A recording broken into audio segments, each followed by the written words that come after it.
So she's on, okay. So, Max, is Ms. Robinson's okay? We ready to get started? Good afternoon. I'm going to call the May 20th, 2024 Charlottesville City Council meeting to order.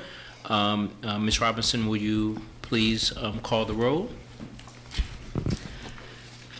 Yes. Councilor Payne. Here. Vice Mayor Pinkston. Here. Councilor Snook. Here. Mayor Wade. Here.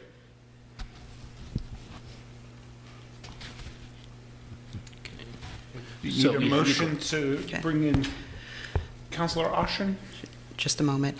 Having established a physical quorum, council will consider a request from Councilor Oshrin made on May 20th to participate electronically pursuant to council's adopted procedures in compliance with Virginia Freedom of Information statute for meeting participation through electronic communication means. Ms. Oshrin, are you able to hear me? Yes, I'm here. Can you all hear me okay? Yes. Yes.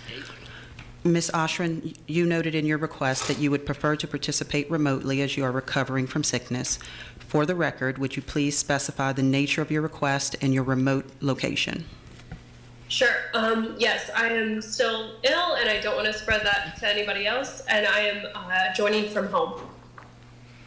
We thank you. Based on compliance with the policy, is there a motion? So moved. Second. All in favor? Aye. Any opposed? Ms. Oshrin is granted permission to participate in this meeting electronically. Okay. Thanks, team. Thank you. So, is there a motion to approve or amend the agenda? Move for approval. Okay, you move, I'll second. Move for approval of the agenda. I'll second it. Okay. Can you cast your vote? Okay. And it didn't register. Oh, Let's try that again. okay. Okay. And Do I say aye Yes. or thumbs up or? something. Yeah. Okay. Thanks. Thank you. The motion passes. This meeting will be divided into 3 sections. The first one will be a work session where we will hear and discuss presentations that do not require a council vote. Then the second will be a closed session, and then we will come back for a regular business meeting at 6:30. Now we will hear a report on the Youth Council annual report. Ms. Graves?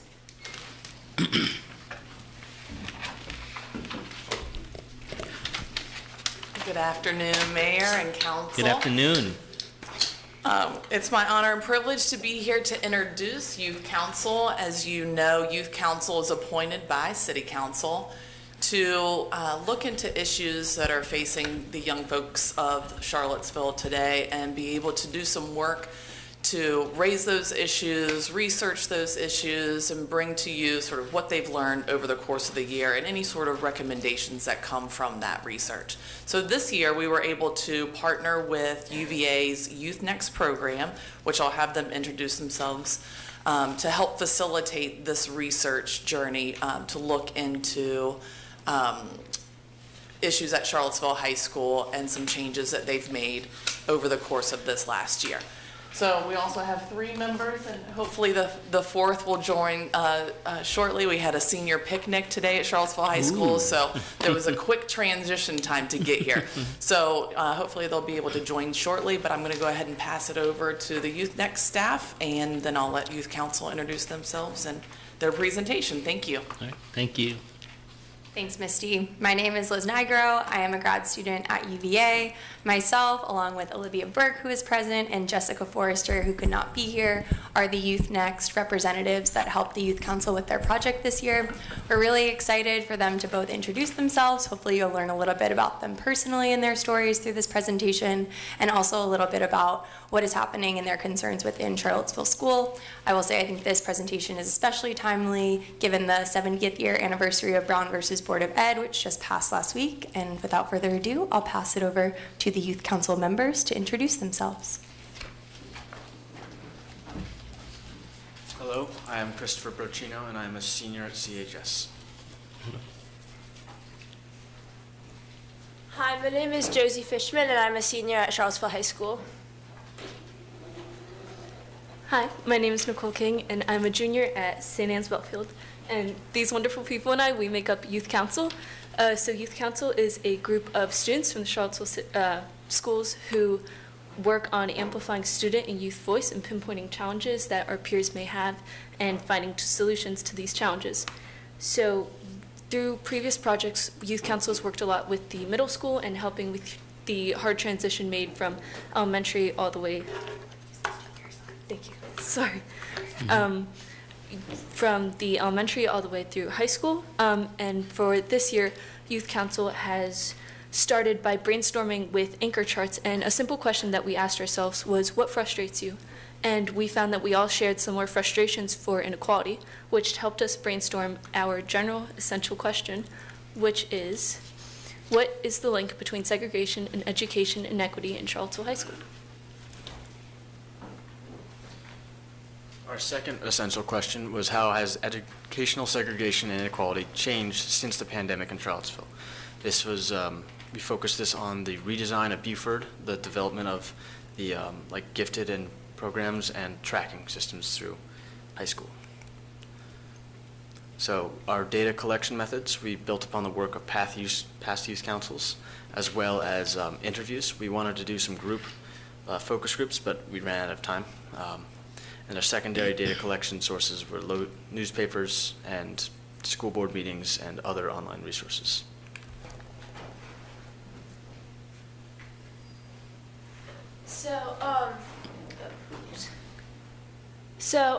In general, from our research, we found a number of things that we learned and themes from the things that we learned. And so some of the things that we learned were about the de-leveling that's happening. And so a quote that one of the people we interviewed said was, "I want to know if teachers are getting the supports and the training that they need to teach a de-leveled class, and if all students at both ends and in the middle are reaping the benefits of it." And so that was a quote that really stood out to us in regards to de-leveling. And then we also learned a lot about the reconfiguration that's happening within Buford. And another quote from one of our interviews, one woman said, "I think that the reconfiguration of the grades is important, and I think that the renovations are great, but we also need to figure out how the changes will play out on the ground." And as Youth Council, I would say that we agree with this statement, and we're just curious to see what more will happen with the reconfiguration.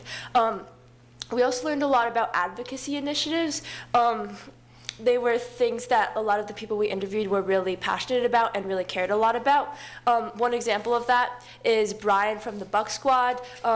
One person stated that Brian from the Buck Squad has talked about some of these things and has said that we really need to allow the community to heal its community, and resourcing for that to be able to be something that's possible.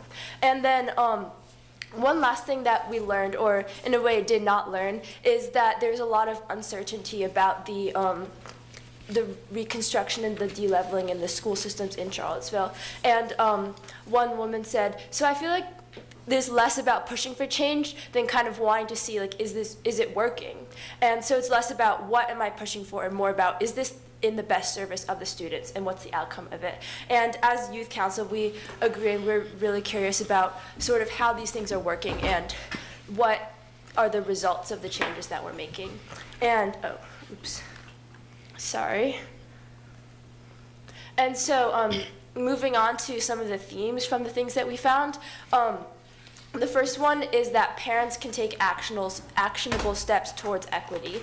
And one story that I sort of want to mention is one of the people that we interviewed, she mentioned this story about a Girl Scout troop, and she was a parent at one of the elementary schools, and she told us this story about how one of her daughter's friends' moms was starting a Girl Scout troop, and so she was sharing the information with her daughter's friends and her daughter's friends' moms, but this mother who we interviewed, she just asked, like, is it okay if we share this information with City of Promise? Is it okay if we put the flyers up? so that we can share it with the whole community of Charlottesville. And I think that's a really good representation for the sort of actions that parents, that community members of Charlottesville can be taking to move towards equity.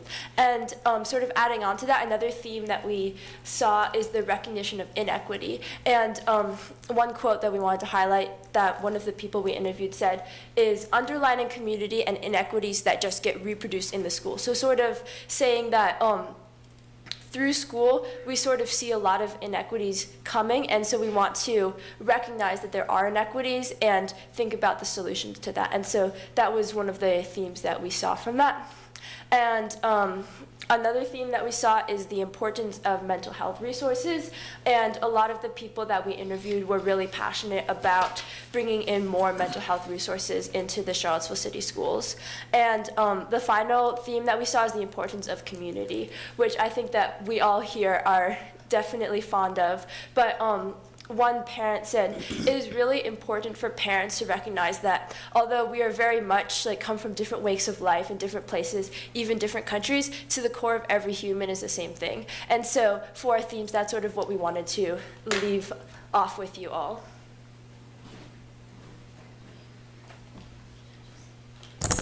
Hi, I'm Nava Kurgal. I'm a senior at CHS, and I'm going to talk about our reflections and our recommendations that we learned from this process. So when we started out our research process, we thought of the ideal way we wanted to gather data, which was through interviews, but we also wanted to do focus group interviews that would have multiple people. We wanted to get focus groups with students, possibly teachers, and parents. Unfortunately, we had some setbacks given that the time that we started, which was around January, seemed to not be enough to get through the different levels of people we had to get approval for our interviews. And so unfortunately we were unable to interview students and teachers, and we had to go through parents the parents we happened to interview did also have roles in the community, which we were fortunate to get. And we also discovered that when we were still thinking about the students, that COVID-19 actually meant we would be looking at a different grade of students than we had expected, because some kids had missed out on the years that they would have been with or without the gifted program. And so, because of these reflections, we have some suggestions for the next steps in mitigating inequity. Starting with parents, we hope that parents follow the moral of the story from what the anecdote Josie shared about the Girl Scout troop, and that they increase their awareness so they're able to make just small changes in their inclusion, both in the classroom and telling their kid to look out to making friends with different types of kids, and also to make sure that extracurriculars can include kids from all walks of life.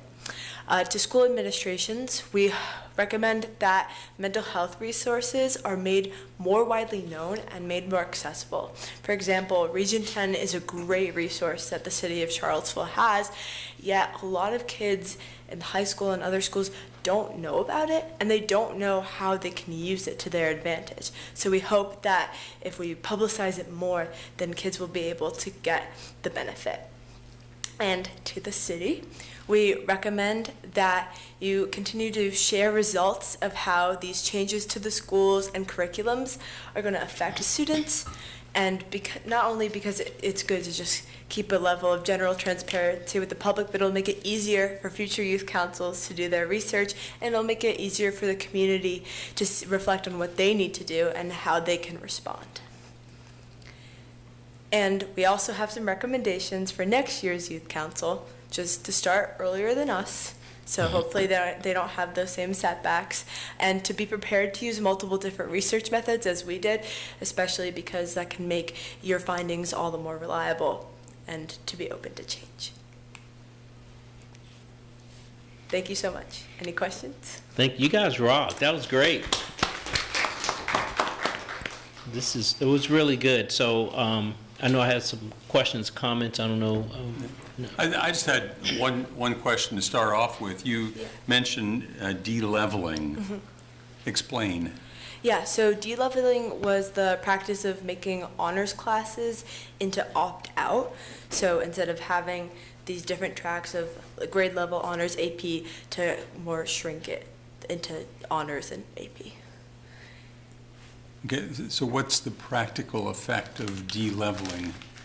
I confess that when I heard you talking about de-leveling, Yeah. I was thinking about an issue that had arisen, back when my kids were in school about what we called at that point tracking. Yes, yeah. Yeah, so Is there a distinction between tracking and leveling?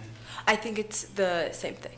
Okay. Yeah, it's the making the honors classes so that more kids are automatically put into them instead of having to be already on that track to be in Okay. the honors classes, yeah. Okay, thank you. Yeah. It's something we started several years ago when I was on the school board, you know. I mean, we realized many of our honor classes and things had primarily, you know, white kids in it, and so we changed the requirements for it, but still making it rigorous. And what we actually found is that when we had the classes with all the students in there, there's still an opportunity to take AP courses. Is that, and I recall this, is that, you know, the students that were honors, that they were, you know, found themselves helping out other students, so they were still learning. But the students that may have been in the general course, that they, you know, they stepped up to the plate and they saw other students achieving. So it really was a good thing that we started to do that. So I'm glad that it's still continuing on.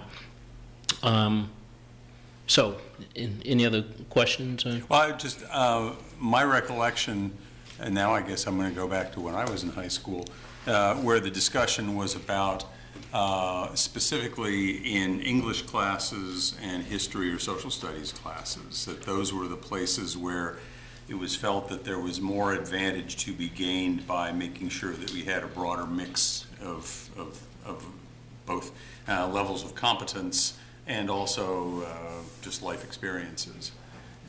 It's obviously easier to think about de-leveling or untracking, as we called it back then, in those kinds of fields as opposed to calculus versus algebra versus you know, other math and science kinds of things. Is that basically what's going on here? We're talking about the social studies and English curriculum? Yeah, those are the ones that are currently honors opt-out. Okay. Yeah. Thank you. And to add on to that, I think that like we all agree with the fact that de-leveling is a really good process, but sort of focusing also effort on making sure that teachers are prepared to teach classes like that. And I think that was specifically something that one of the people we interviewed was worried about.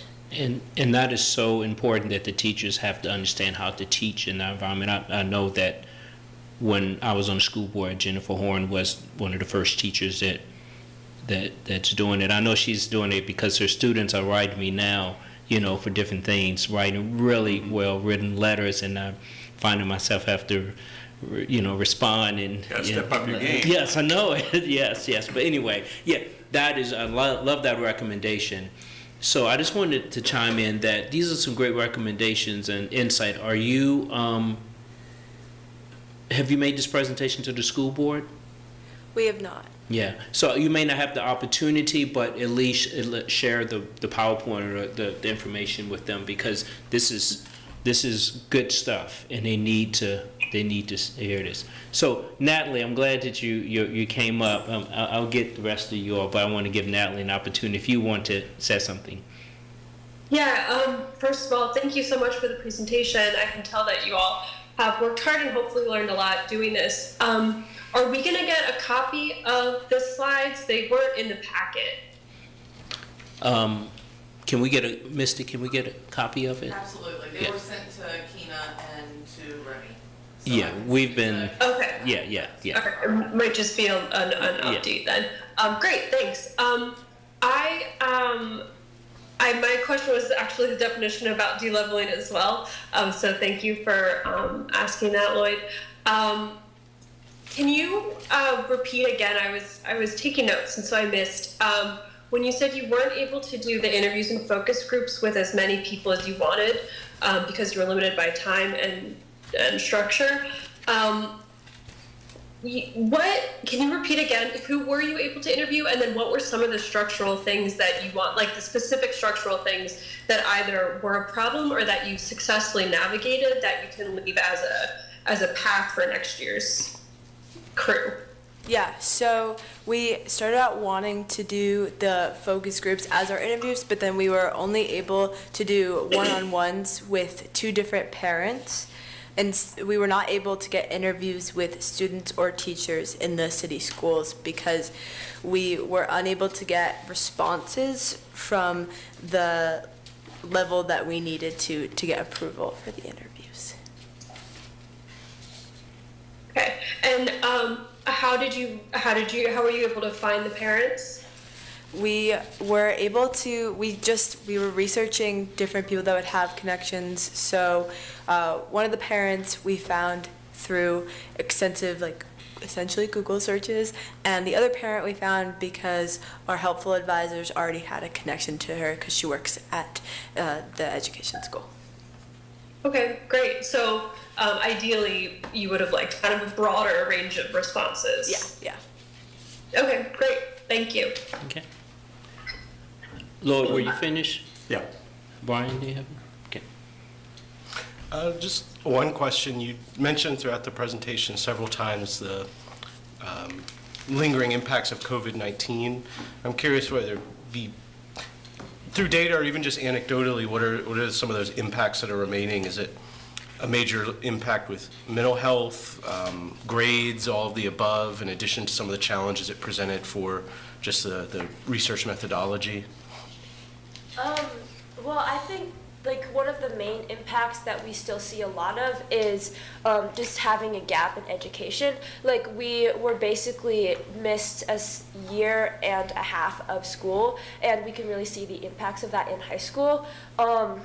And so I think that that's something that makes it hard to gauge the effects of de-leveling and the gifted program and all of that, just because there's such a big gap that we just don't know how to account for that.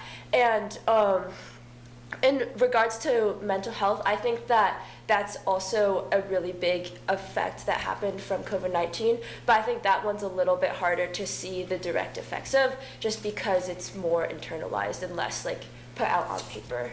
But I would, yeah, and also just the fact that there were so many restrictions, or I guess there's so many restrictions that were pulled off of school during COVID-19. There's no penalty for being late. If you don't complete an assignment, you get a 50 instead of a 0. There's a lot of these restrictions that were lifted that are still lifted, and in some ways they're good, but in some ways they're causing lots of problems because there's no punishment for not going to school, and if you don't turn an assignment, you get the same as if you got a 50 on it anyway, and so those are also causing some delays a little bit. Do you have anything? I'm telling you, this is some good stuff. The school board needs to hear this. This is really good stuff. So, you have any other?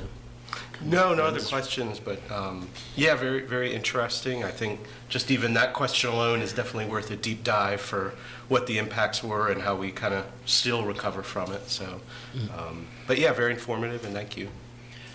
So I've been chiming in, but I just kind of had one question of something. I think that, is it Josie? That you said, but I would like to get all of y'all's insight, a short insight. And I think that you said, maybe it was you that said, that inequities that are reproduced in the schools. I think that's what you said.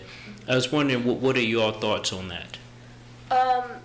Do you mean can you elaborate on the question a little bit? Yeah, what can you explain how you believe, do you support that statement, or do you believe that it's true, or? Well, I think that to an extent it is true because of the tracking initiatives that still are present, and we're trying, with the de-leveling, that is helping, but it's only helping to a certain extent. And as a senior I'm taking basically all AP classes, most of the people in my other classes are white, and many of them went to private school, and it's just I'm really not experiencing the entirety of the CHS population in my classes. And so I think that that is true to an extent because of these tracking, because there's advanced classes and not advanced classes. Like it's so hard to fix it when it already exists so much and it's already causing all these problems. And I'm sorry that wasn't the most eloquent answer. No, I get it. It's clear. It's clear. Y'all had JP exams last week, right? Yeah, I heard. Stuff. Yeah. So, anyone else like to chime in on that? Yeah, Have to. I agree with what Josie said. I think we could definitely see that the different economic backgrounds kids come into the schools with, they tend to also leave that with that same economic potential, especially because of the class tracking and also because we can see a lot of social segregation in our school where kids, because these classes are not mixed with socioeconomic background or racial background, at lunch, if you look around, you can see that kids from the same neighborhoods, same backgrounds are mostly sitting together. And so even there, they're not mixing with each other. And because of the classes and then some kids come in with more cultural capital than others, and so when they take advantage of certain resources more, like they visit the college counselor more often, they're also going to be more likely to stay on that same path. Any other questions or comments? This is really good work. Yeah. Thank you very much. We appreciate it.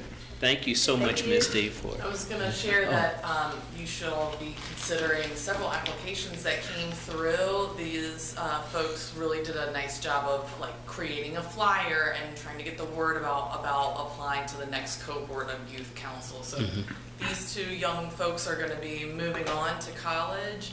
Nicole will be here as a senior member of the youth council to help welcome in the new cohort, and I believe you guys will do some appointments later on in the evening meeting. So look forward to that and spending some time with those new young folks next year. So are those the schools you're going to? Yes. Yeah. It just so happens that it's decision day. Just so happens. Oh, it's this At it's school, decision so we day. had to wear the t-shirt for where we're going. Cool. Congratulations. Awesome. Thank you so much. Thank you all. Good luck with everything. Thank you.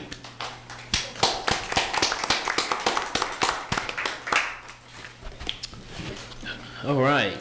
So next we will have the downtown mall action plan. James? All right. Good afternoon, Mayor Wade, members of council. So yes, we're here today to talk about the downtown mall action plan. My name is James Fries. I'm Deputy City Manager for Operations, and this work was done under my NDS Director hat. So before I begin on the presentation, I did want to recognize the members of the committee that are here in the room. I was going to ask them to stand, but I think they're pretty easy to pick out, so maybe y'all could just wave. So several committee members were able to join us. I also wanted to recognize our downtown mall intern who hung with us for the entire year. Allison Gibson kept us all organized and on track so that staff was able to pull together a presentation for every meeting.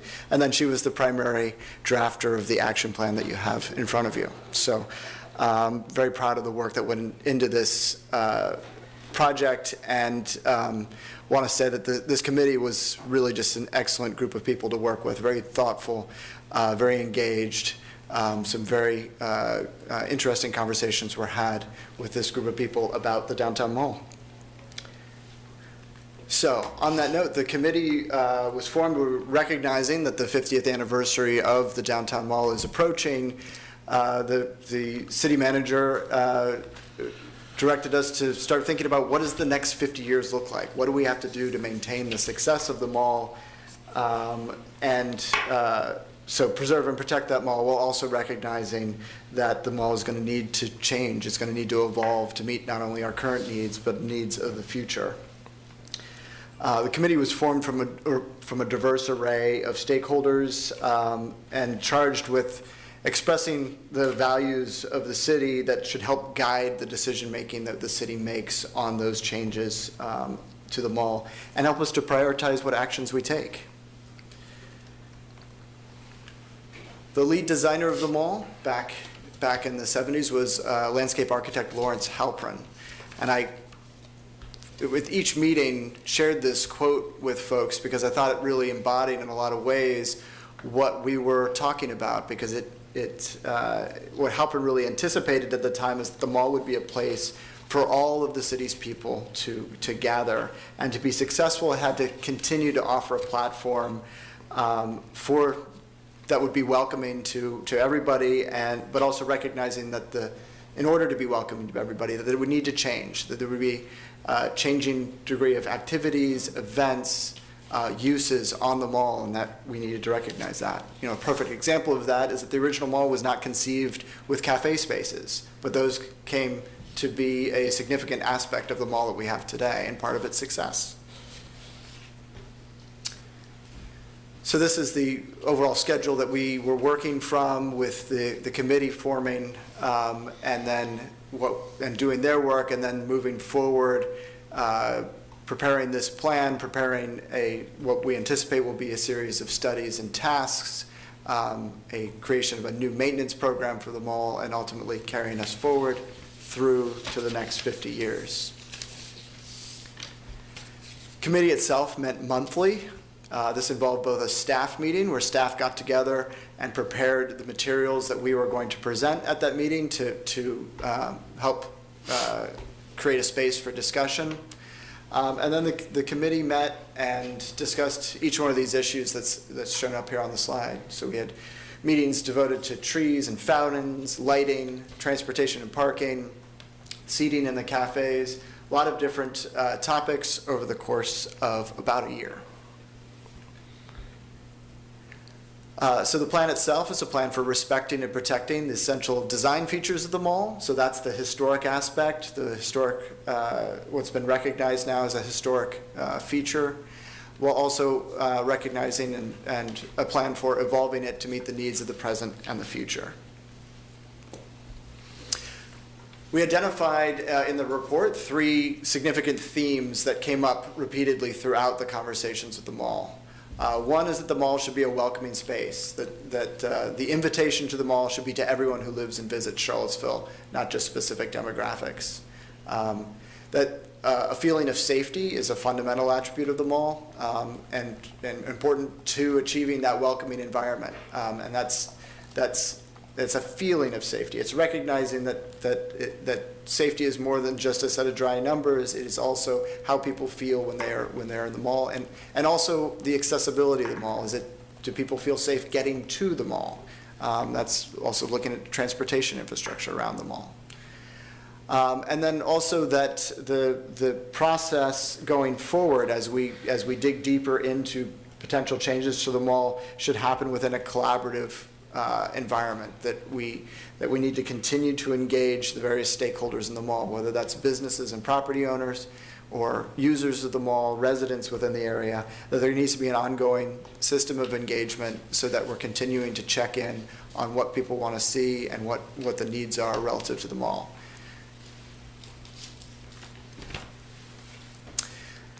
The action plan itself is divided into 3 categories of actions. Organizational, looking at basically how are we going to, going forward, do the things that we need to do to maintain and advance the mall.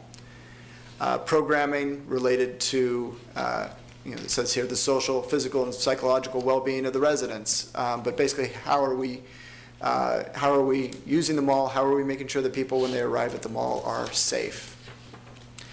And then amenities, the physical elements of the mall.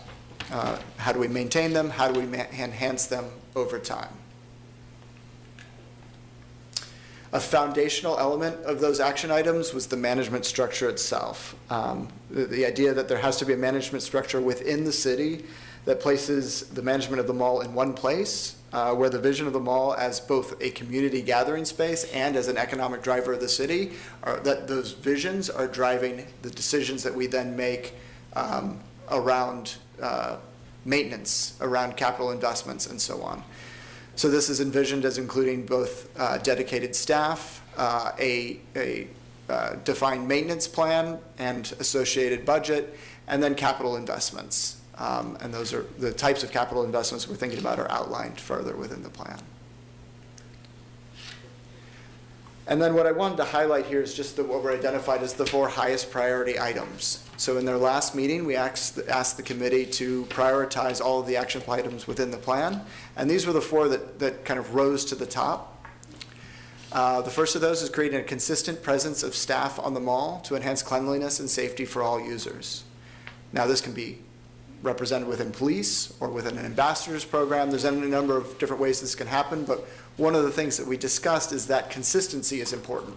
Both consistency in there being a presence, but also consistency in who those people are, so that they have an opportunity to build relationships with the various people on the mall, from the unhoused individuals who are residing in the mall, to business owners, to regular visitors to the mall, and so on. That those relationships are an important component of how we manage the mall.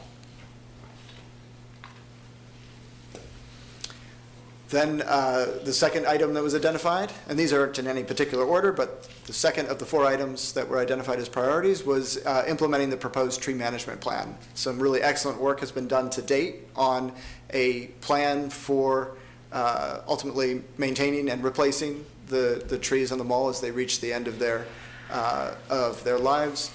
And the committee received a presentation, I believe the same presentation that council received, and prioritized implementation of that.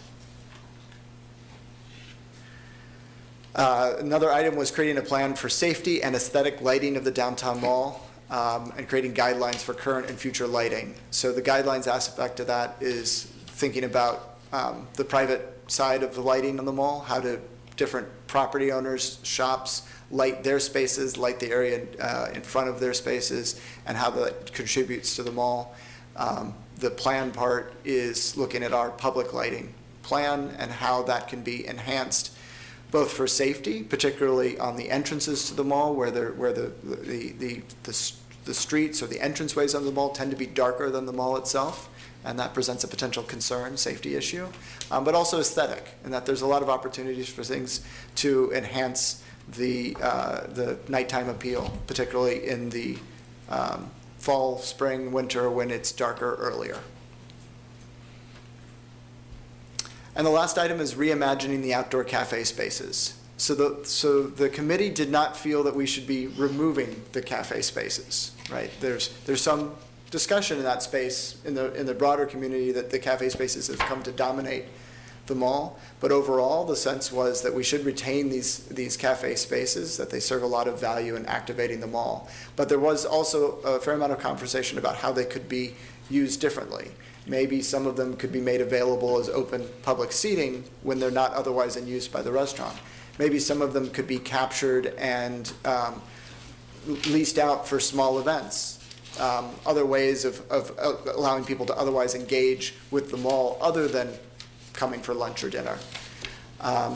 Some of the interesting ideas. One interesting idea that came out of the committee was the notion of inviting vineyards and breweries to create temporary pop-up spaces at times on the mall.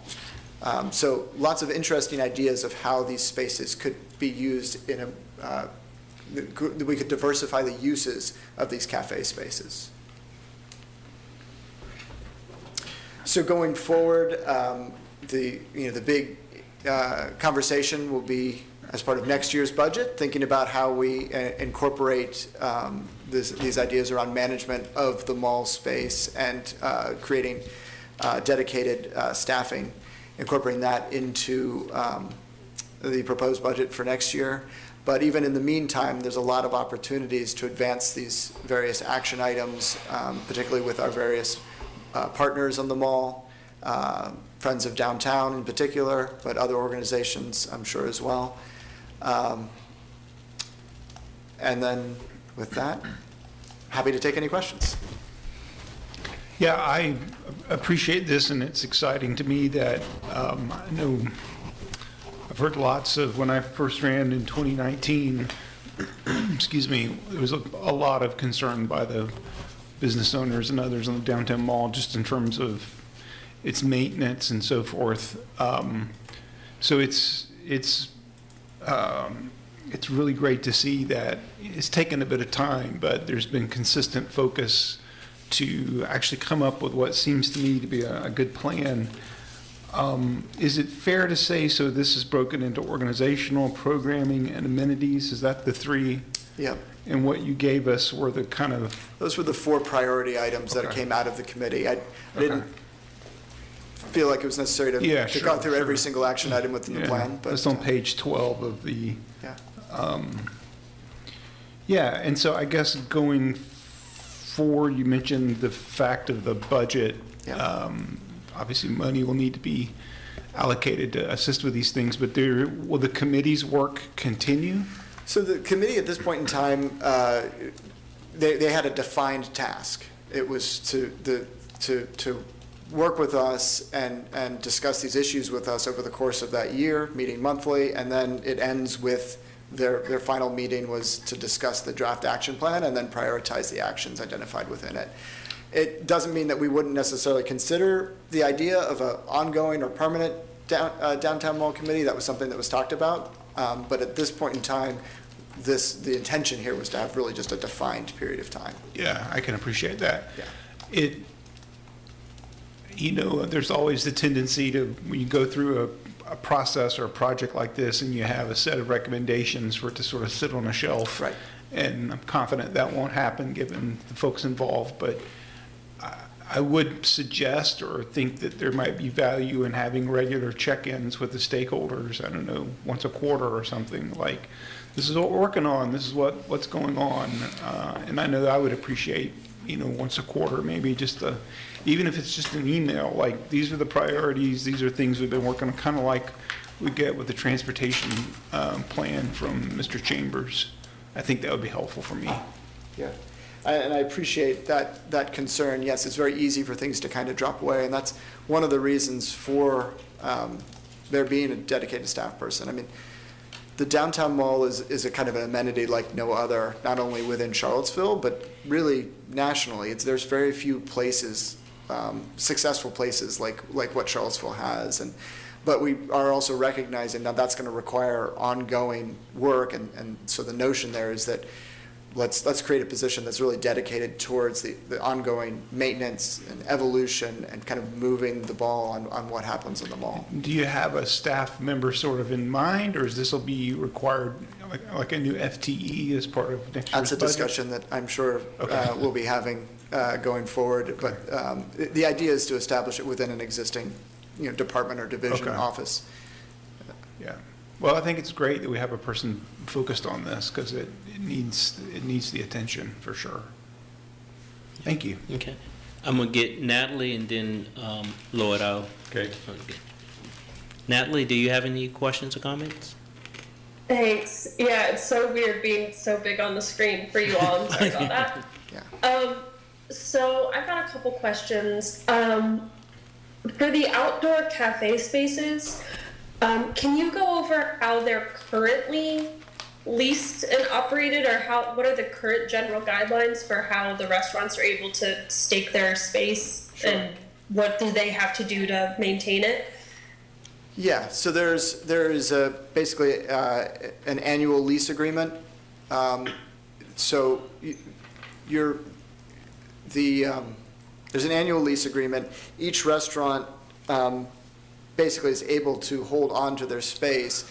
Spaces don't become available unless a restaurant kind of goes out of business, leaves, and then that space is then made available to others within the vicinity to essentially apply for getting a lease for that space. There's a body of rules that govern that whole process. There's also a section of the city ordinances that governs that process. And did that more or less cover your question? Yeah, just like generally, what does it take to have that secure? Something that you mentioned right at the top was Halpern's quote about all of the city's people. But I didn't see any plans in this other than the occasional special event for kids, like the potential to have a playground or kids zone of some kind. Is that something that the committee discussed? It's not a topic that specifically came up with the committee of establishing a playground or something like that. Yeah. That's a great idea. Okay, I think there would be interest. You know, we've seen that when kids are able to access places where their parents are, then the parents get to stay longer, which of course means they get to spend more money, but also enjoy company together more. And then there's train, I believe in Finland, where there's a train car that's a playground, and so that's great for families. There's, you know, squares in Barcelona where like the parents are at the cafe and then there's the playground and then everyone can enjoy that space together. And I know there's the carousel and of course the Discovery Museum, but to have a non-staffed, non-private, kind of passively accessible kid space on the mall, I think a lot of families would enjoy that. And then my last question is for the light, actually I have two more, sorry. For the lighting plan, I know you all will probably be aware of this, but I just want to reiterate it. The like iconic down cone quad lights on the mall are great because of you know, reducing light pollution because they focus the light down. But then the string lights are cute and, you know, warm and welcoming and make it an inviting, engaging space. So I definitely want to, you know, make it warm and engaging and fun, but also keep light pollution in mind as we build those guidelines because, you know, there are people who live there and of course light pollution affects nature and all of that. Yeah, and that was an issue that was discussed during that committee meeting. Yeah. Okay, I'm sure.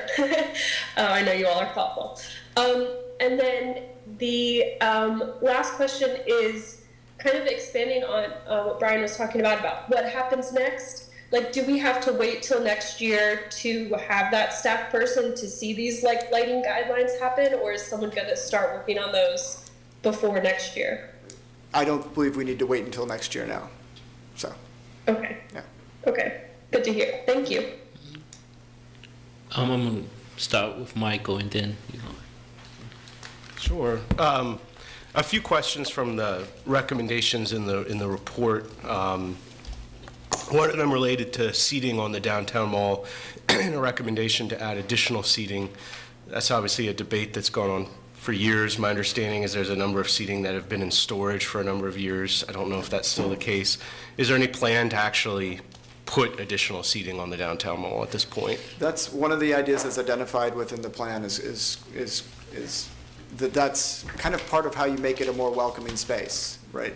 Create spaces where somebody effectively doesn't have to pay to stay and enjoy the mall space. I know that's not without controversy, and that's something we're going to have to manage, but my sense of the committee was the committees felt that the value of open and available public seating was an important one. But given that there's a number of seats just sitting in storage, there's no plan at this point to deploy those? No, it's identified in the plan to actually repair, restore the existing seating where we can track down where it is and get it. I've gathered that some of it may be in storage and some of it may have been dispersed to other places. I've been told there's a school that has a handful of the old Halpern chairs posted up behind it.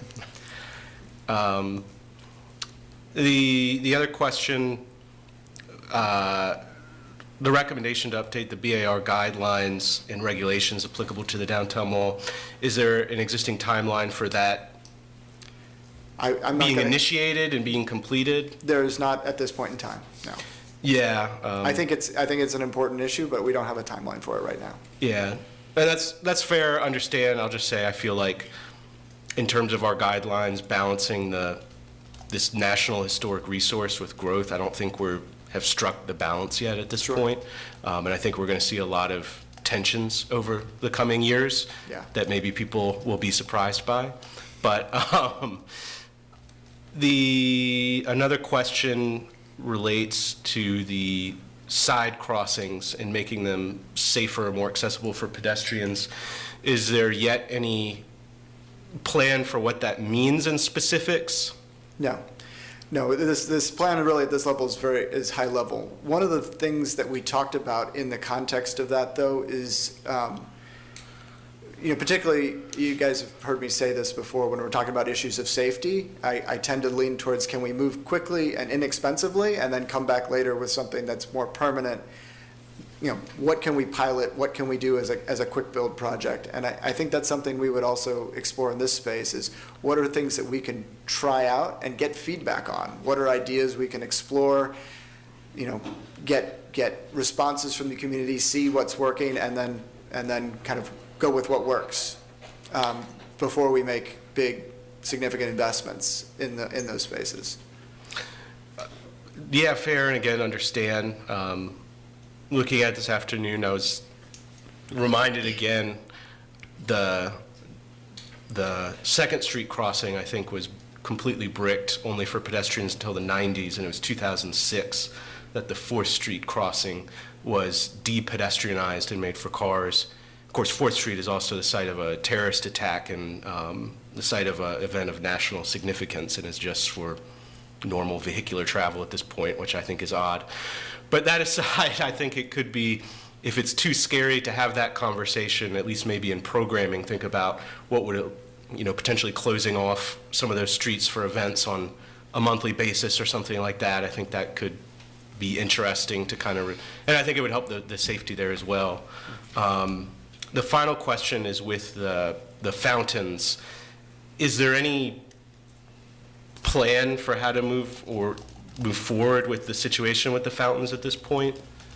So the fountains are highlighted. We also discussed the fountains a fair bit during, we had one meeting that was on trees and fountains. So we talked about those a lot. So I think the plan ultimately is to reopen them. The big issue remains the concerns around issues of ADA accessibility, right? So with the smaller fountains, we need to be cognizant of the fact that the cafe spaces come right up to it and create kind of narrow spaces. So part of the solution might be there that we need to widen those spaces out and create better accessibility around those fountains so it's not so constrained. And so we reduce the trip and fall hazard there. That may also mean detectable strips of some kind, right? Patterns on the ground that mean that signify that there is something there. Part of the conversation was also looking at this idea of reopening the central fountain. Currently it's closed off. We're not supposed to go into it. All 4 fountains were designed to be interactive originally, and so it would be. I think it would be interesting for many people to discuss kind of reopening them for that interactivity. Yeah, and I'll just say my personal opinion, I think they should be reopened. Again, my personal opinion, if the last BAR discussion I watched where they discussed this is to be believed, I think the current situation is a little absurd, and at least in their recounting, to my mind, it seems a lot like ADA theater, because even the elements right now, at least if their discussion is accurate, are not even ADA compliant. So that's just my 2 cents there. Well, there is an issue around the central fountain on that note, I believe, maybe. But the big issue remains, if we just lifted the barrier right now, we would have an issue with the amount of the constraint on the space around those smaller fountains. Sure, and again, I don't profess to know the exact right path forward, but it's just always struck me as a very strange bureaucratic outcome where we are right now. Those are all the questions I have. I will say, reading through the report, it just got me thinking. I guess this was more strictly on the public-owned, but I feel like what the mall is still kind of contested a little bit for the community. To me, it's a space where people from different class, personal backgrounds can meet, and it's a place where there's amenities that they want to go to are inaccessible. And I do worry that we're on a trend for it to be more of a boutique, high-end, exclusive area, but where you won't really have that meeting of different class backgrounds. And I think to avoid that, it just got me thinking a lot about the history of something like the Paramount Theater, where it took local government, nonprofit, community partnership to create an amenity. Is the Paramount Theater the highest and best economic use? Probably not, but it's an incredible community resource. And it just got me thinking, what could those partnerships look like in other areas for the mall? Because I think we'll just have to be very intentional long-term. So just got me thinking about that, and it was interesting to read through all the recommendations in the report. So thank you. So I was, of course, I was part of your committee, and although I wasn't at all of the meetings, I tried to keep track of what was going on. And I note that there are, within the report, there are a couple of headings that are rather all-inclusive, to the extent that there's some specific things that aren't specifically mentioned when we talk about existing maintenance plan or a budgeting source to implement the plan and so on. The couple of things that I don't remember whether we ever talked about specifically, but it's been probably 15 years at least since there has been any serious attention paid to the brickwork. And while I don't think it's as bad as it was when we re-bricked the whole mall at a cost of many millions of dollars, I think that it would probably be a good idea to try to figure out some way to be able to go in and take a couple of areas and say, okay, we're going to just redo that particular section so you don't end up tripping every time you walk down the mall. And when you step on bricks and they give, it's a little disconcerting. Yeah. And so we didn't talk about that specifically, but I hope that there will be some attention paid and some thought given to, those bricks aren't laid in so absolutely tightly that they can't be extricated, cleaned out, put back in, and then re-sanded around the edges. So I believe, Sam, there's money in this budget to do some spot improvements at some of the crossings where it is particularly bad. But beyond that, to the point that you're making, that's one of the conversations we had. Parks and Rec has done really an excellent job in maintaining the mall overall, particularly when one recognizes that the mall is completely different from any other facility that they maintain. Mm-hmm. Right? And when you think about the space as it's a community gathering space, it's an economic driver, it's a pedestrian mall, the level of maintenance you need is literally somebody who is on a pretty frequent basis, somebody or some buddies, who are walking the mall and looking for those loose bricks and doing that spot repair on those bricks. That kind of ongoing level of maintenance is what you need for this type of environment, and that's just not really been the capacity or the direction for Parks and Rec.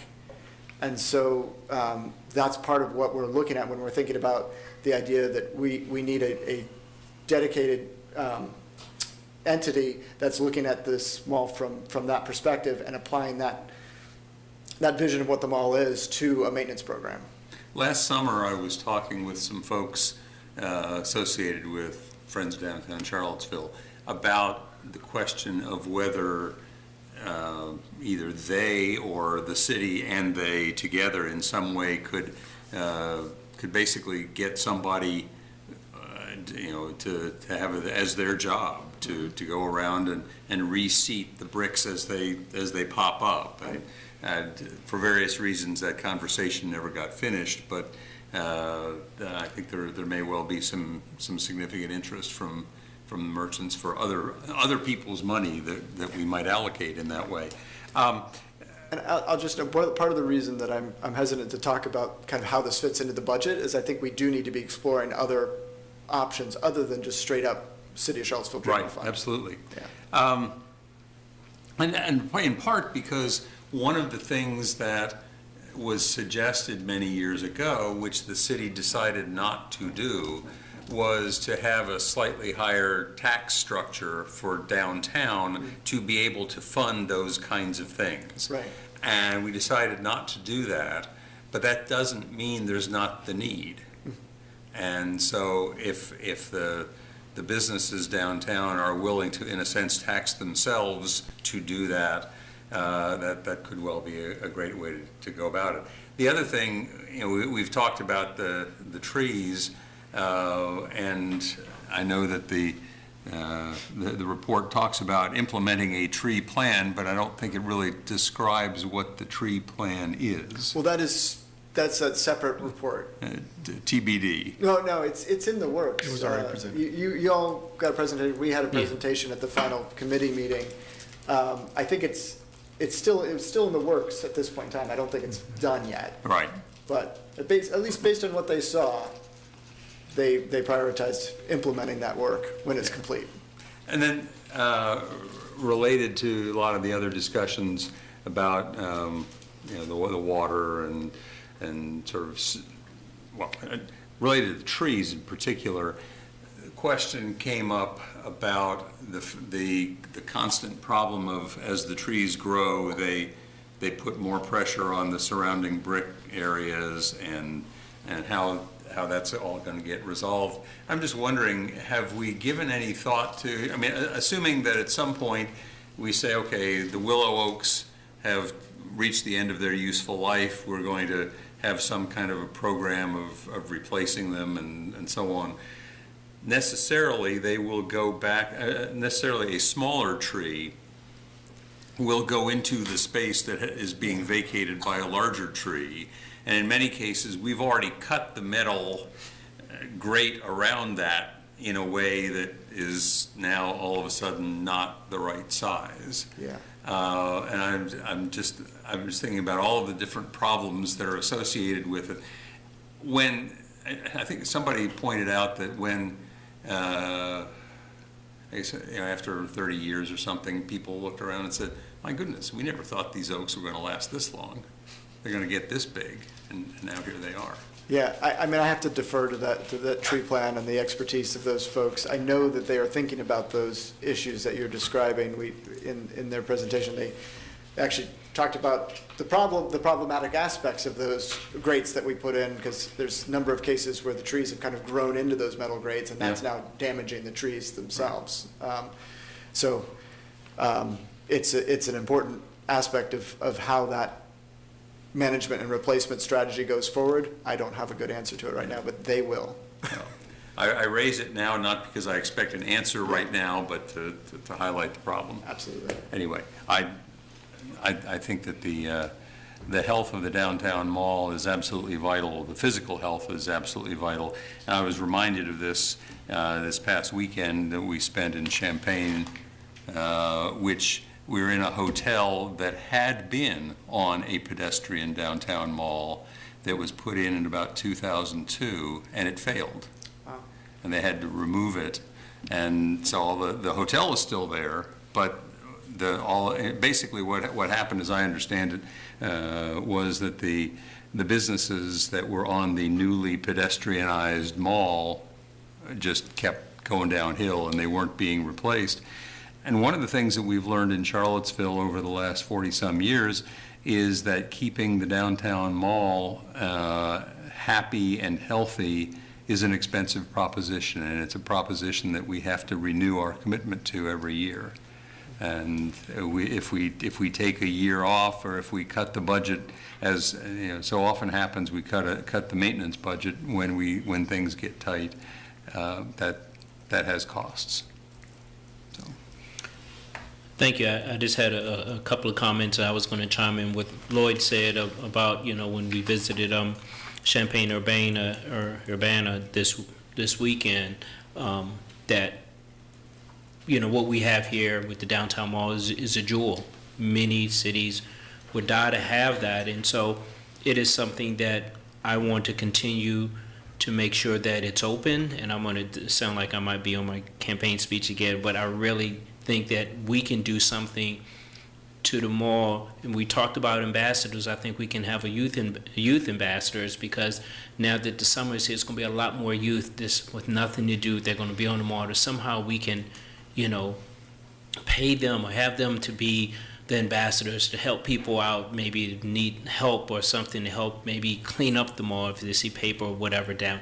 I think that is something we can do. Maybe I don't know if it's part of KYIP, if that's, one of their jobs that they have now, to be with Parks and Rec. But I think that that's something that we can do a lot more of, because that's certainly something that I hear a lot from the community of color, that they just don't feel welcome there. And I said, it's Stu, I love it.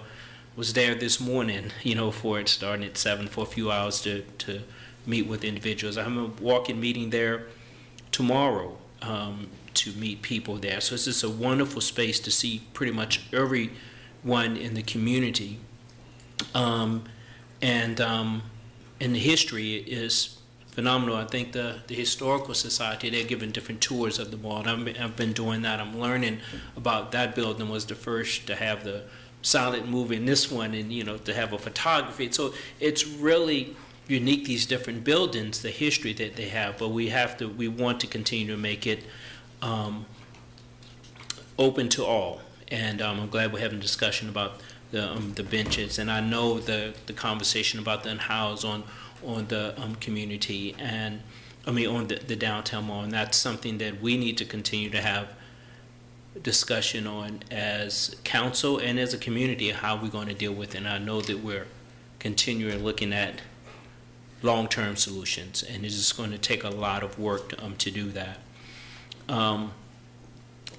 What I would like to see is that the investment in it, because I think that what we get out of it, as far as that the investment is well worth it, with the resources that we can use to help with the affordable housing initiatives, our transit initiatives, other things that the corner and other places are economic drivers. It allows us to do the things we do and not lean so much on real estate taxes. So I'm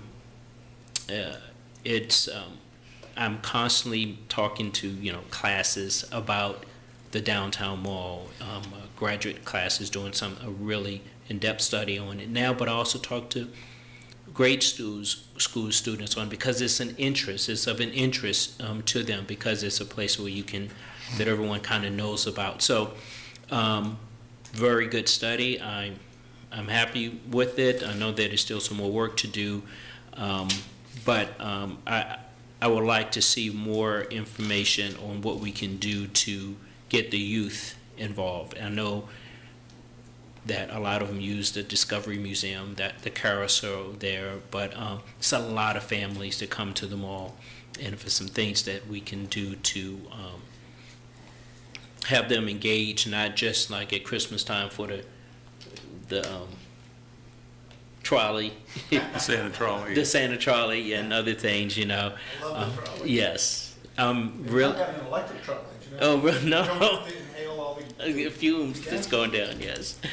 But I'm glad that, the Greer's here and the work that they're doing to promote the downtown mall, and it's made a big difference. So thank you, and the work and the property owners that you work with, and Mike. So it's great.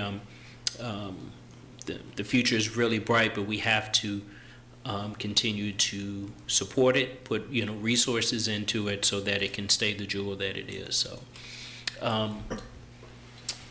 Sam, did you have any comments? Yes, sir. So I want to take a moment to thank staff, as well as the members of the committee, those present and those that couldn't join us this evening. Just thank you for responding to the invitation when Mr. Rogers made the decision that he wanted to prioritize this work group.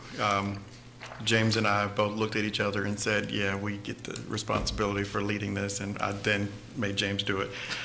So that worked out for me. And then I didn't realize that in starting it, when he started it, that I would be the one bringing it to a conclusion for this presentation today, and then immediately having to start working on its implementation. What I have learned over the past year is that we have a special amenity out there that has a lot of passion associated with it. There's some controversy associated with it as well, and I wish we can get past that part. That's what one of my priorities is, to get past the controversy of it all, and to recognize the mall as the amenity that it is for the entire community, and to figure out what can we do to keep it strong and vibrant for another 50 years, to address some of the various issues that are happening there. It's important that those that are relying on their livelihood by opening a business on a day-to-day basis, that they actually have an environment that they can thrive in, the same as those that are choosing to frequent the mall enjoy that moment and want to come back and continue to engage and appreciate each and every one of those moments. We talked about the mall experience often throughout this past year, and we have a lot of work that still needs to be done, and we all must admit that. And some of what it's going to take is for some of our passions to be set aside a bit, and we have to come together on what are the things that we can do and get those things done. Part of what I recognize that the team has to do now is to determine what are a series of recommendations that we plan to bring forward and to bring those to you, but we're going to need this council to make a decision and to hold to that decision. And you're going to hear from a lot of people who are going to tell you parts and pieces of what we're bringing to you is not the right thing to do. We know that because we heard that for the past year. Every topic had layers and layers of complexity to it, but we're going to have to make a decision on some of those things and move. If we're going to ensure that this amenity can thrive, we can't continue to wait. We're seeing the evidence of what happens when you wait. Bricks are tripping people up on a regular basis.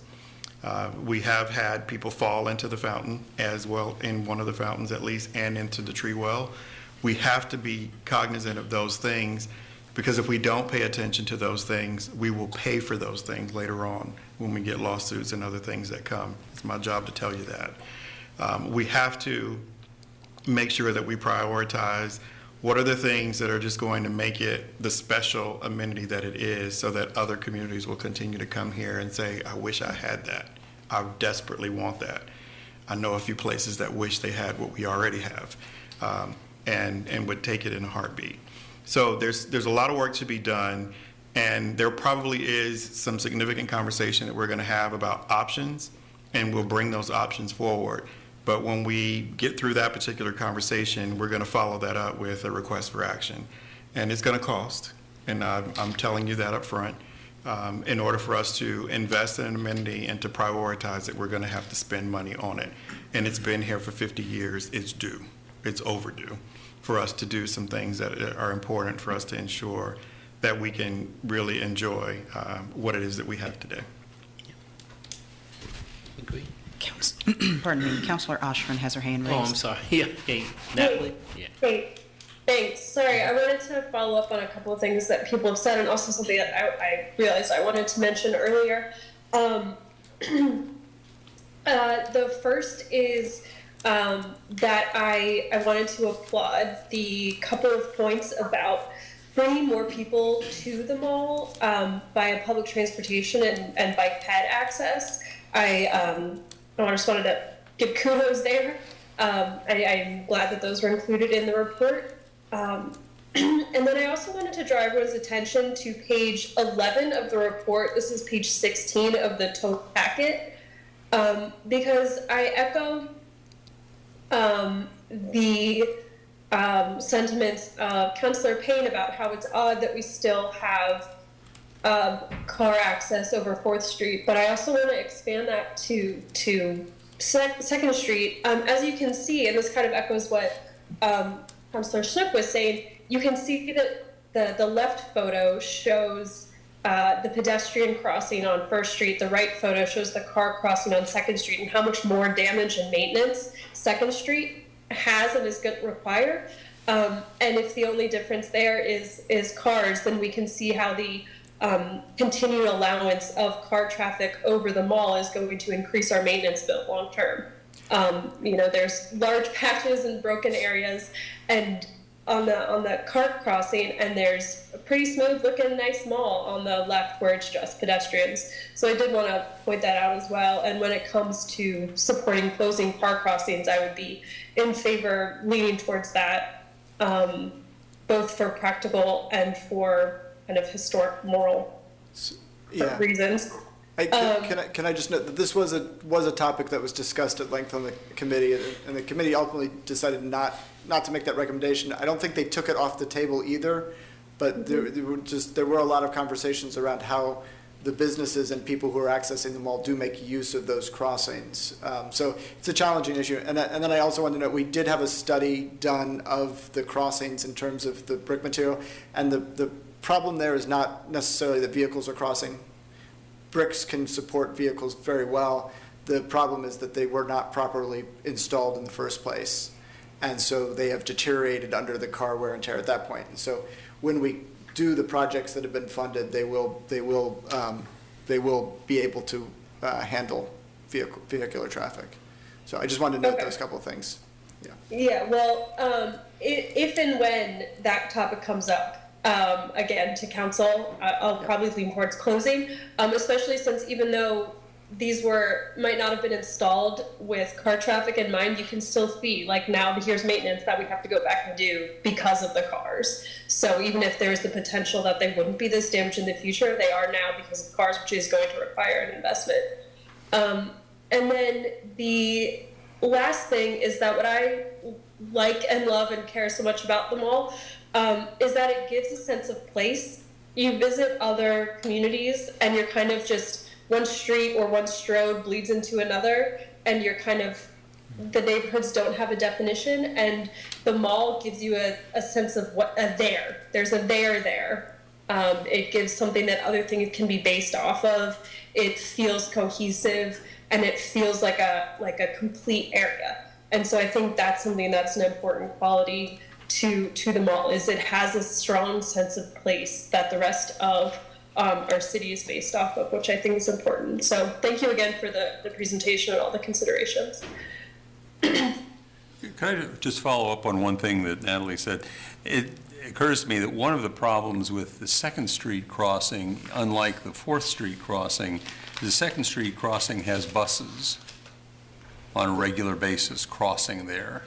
The trolley goes through? Yeah.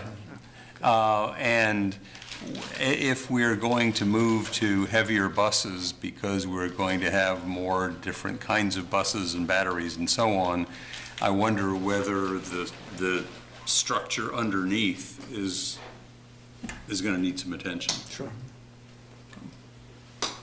Not looking for an answer, just a concern. Yeah. Okay. Any other questions or comments at this time? Sam, is nothing for us to do at this point? Nope, okay. that was it. Yeah. James, thank you, and thank you so much. I'm sorry, what's your name again? Allison. Allison, for your work. It's great work.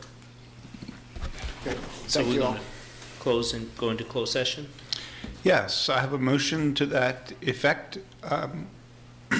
Excuse me, pursuant to Section 2.2-3712 of the Virginia Code, I hereby move that City Council close this open meeting and convene in a closed session as authorized by Virginia Code Section 2.2-3711A1 for the following. 1, to interview prospective candidates for the Charlottesville Redevelopment and Housing Authority Board.